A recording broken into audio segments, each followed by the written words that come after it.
और आइए सीधा आपको तस्वीरें दिखाएंगे। मेरी सहयोगी पलक बात कर रही है मनोहर लाल खट्टर से। उठ रहे हैं कि उन 44 मिनट में आखिर क्या हुआ, तंवर जी को लेकर मैं यहाँ पर बोलना आपसे चाह रही हूँ। थोड़ी देर पहले तक स्टेज पर बीजेपी के साथ अचानक वो 44 मिनट ऐसा क्या हुआ कि इतना बड़ा बदलाव आ गया? ये शंका मेरी भी है और मैं शंका व्यक्त करते हुए कह सकता हूं कि कुछ ना कुछ तो अंदर खेल हुआ है, लेकिन क्या हुआ है ये अच्छा है या तो कांग्रेस के लोग बताएंगे, नहीं तो अशोक तंवर बताएंगे।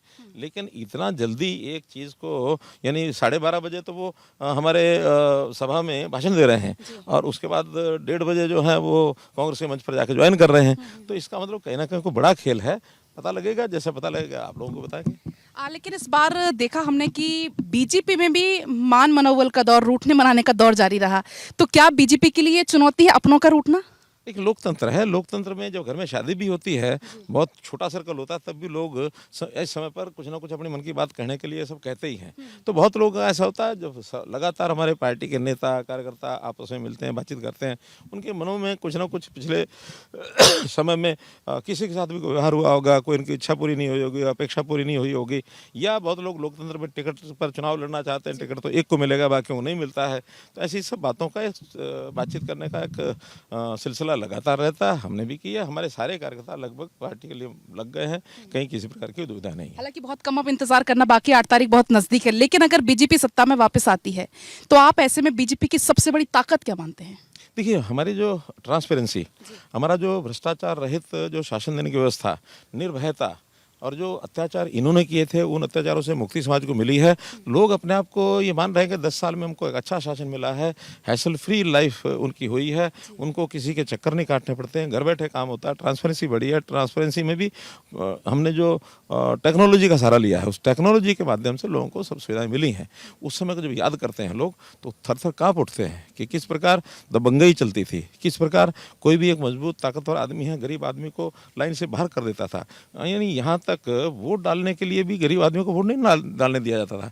आज सब लोगों को लगता है कि एक अच्छा शासन मिल रहा है बिना किसी भय के, और सब लोग अपने अधिकारों का प्रयोग कर पा रहे हैं। और आपने भी बहुत खूबसूरत मैसेज आज दिए। मैं सुबह वहां मौजूद थी और आप बिफोर टाइम पहुंच गए। अपने आप में एक बड़ा मैसेज, जब इतने बड़े चेहरे, दिग्गज चेहरे पहुंच रहे हैं वोट करने के लिए, तो आम लोग अपने आप घरों से निकलकर बाहर आते हैं। ऐसे में स्वाभाविक है, मेरा उसमें से आशय यही था कि सब लोग, क्योंकि आज सरकारी छुट्टी है ये तो ठीक है, लेकिन जो कामकाजी आदमी हैं या दुकान करते हैं, कहीं भी व्यापार करते हैं, या छोटे छोटे काम को लेकर के, वो सब सवेरे सवेरे जल्दी वोट डालें। वोट डालने के बाद पार्टी के कार्यकर्ताओं को तो हमने कहा कि ज़्यादा ज़्यादा लोगों को घरों से बाहर निकाल करके हैवी परसेंटेज में वोटिंग कराएं, और जो अन्य नागरिक हैं, सामान्य नागरिक हैं, वो अपने काम में जाकर के लगेंगे ताकि जल्दी वोट डालें, अपने काम में लग जाए। अब एक आखिरी सवाल है, क्योंकि करनाल हॉट सीट है, आप 2 बार करनाल से चुनाव लड़े, आप सीएम बने।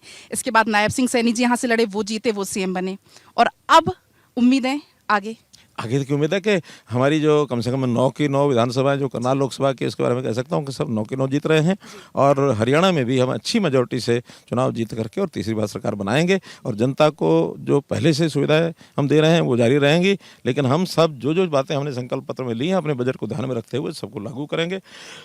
कांग्रेस की तरह नहीं है कि बिना बजट का ध्यान किए हुए जो मर्जी है बोल देते हैं और फिर बाद में बैकट्रैक करते हैं, पीछे हटते हैं। चाहे उनका वो हिमाचल का विषय हो, चाहे उनका कर्नाटक का विषय हो, चाहे वो राजस्थान में, और जैसे उन्होंने और प्रदेशों में किसानों के कर्जे माफ़ करने की बात की थी, वो आज तक किया नहीं है उन्होंने। तो इस प्रकार से बैक ट्रैक करने का हमारा कोई भी विषय नहीं रहता।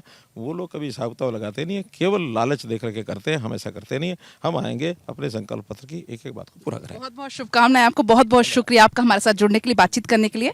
तो मनोहर लाल जी हमारे साथ मौजूद थे, अपनी जीत को लेकर पूरे तरीके से आश्वस्त मनोहर लाल जी यहाँ पर नजर आ रहे थे। कैमरामैन मोहित के साथ पलक प्रकाश, करनाल।